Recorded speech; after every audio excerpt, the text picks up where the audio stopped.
Srivarshini BTech students ఇన్స్టాగ్రామ్లో reels చేస్తూ చిన్న చిన్న ఫన్నీ వీడియోస్ చేస్తూ ఉండేది.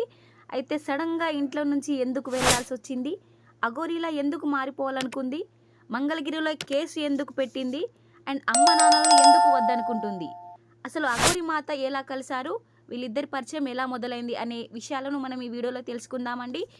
మన వీడియో ఫస్ట్ టైం చూసినట్లయితే ప్లీజ్ లైక్ చేయండి, షేర్ చేయండి, సబ్స్క్రైబ్ చేసుకోండి. సో టాపిక్లోకి వెళ్ళిపోతే అఘోరి మాత మనకు తెలిసిందే కదా అండి. కొన్ని నెలల కిందట నగ్నంగా సనాతన ధర్మం అంటూ లోక కళ్యాణం అంటూ ఫుల్ హడావిడి చేసింది. అయితే ఆ తర్వాత మంగళగిరిలో పవన్ కళ్యాణ్ వస్తున్నాడని తెలిసి రచ్చరచ్చ చేసింది. ఆ టైంలో ఒంటి మీద బట్టలు లేకుండా రోడ్డు మీద కూర్చొని ఉన్నది చూసిన శ్రీవర్షిని వెళ్ళి తనకు బట్టలను కప్పింది.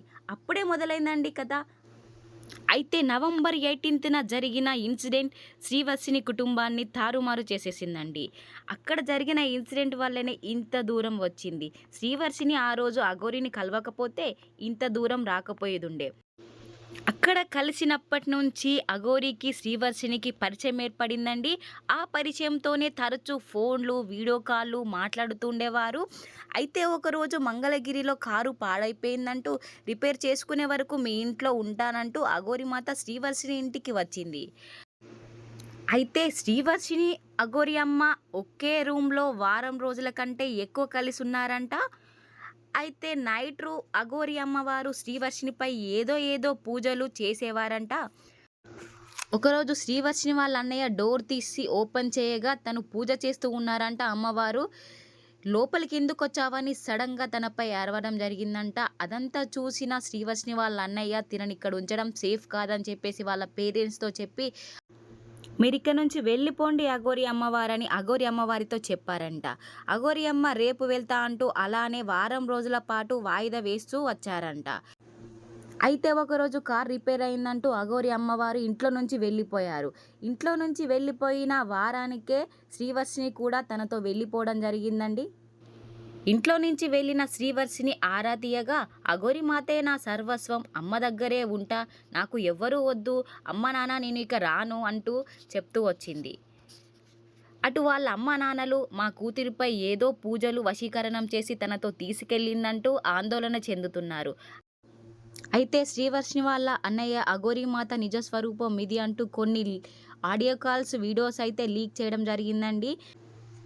So Aghori Mata and Srivarshini మాట్లాడుకున్న ఒక వీడియో అండ్ ఆడియోనైతే ఇప్పుడు తెగ వైరల్ అయిపోతుందండి. అండ్ అసలు ఇదంతా మొత్తం జరగడానికి కారణం ఎవరంటే వాళ్ళ అమ్మ వాళ్ళు అఘోరి మాతని ఇంట్లోకి రానియడమే. సో శవాల మధ్యలో హిమాలయాల్లో ఉండే అఘోరాలను ఇంట్లో తీసుకొని రావడమే చాలా పెద్ద తప్పు అండి.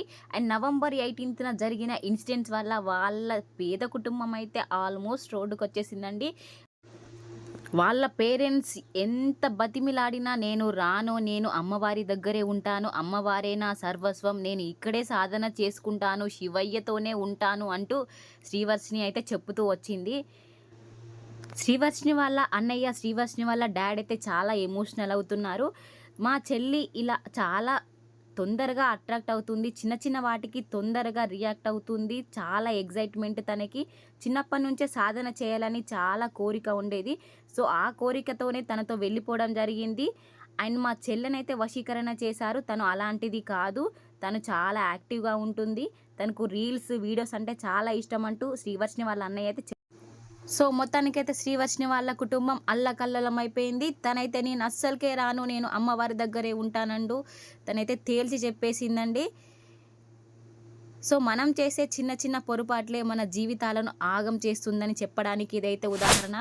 సో లాస్ట్కి ఏమవుతుందో ఆ శివయ్యకే వదిలేద్దామండి. సో మీరైతే నా వీడియో ఫస్ట్ టైం చూస్తున్నట్టయితే ప్లీజ్ లైక్ చేయండి, షేర్ చేయండి, సబ్స్క్రైబ్ చేసుకోండి.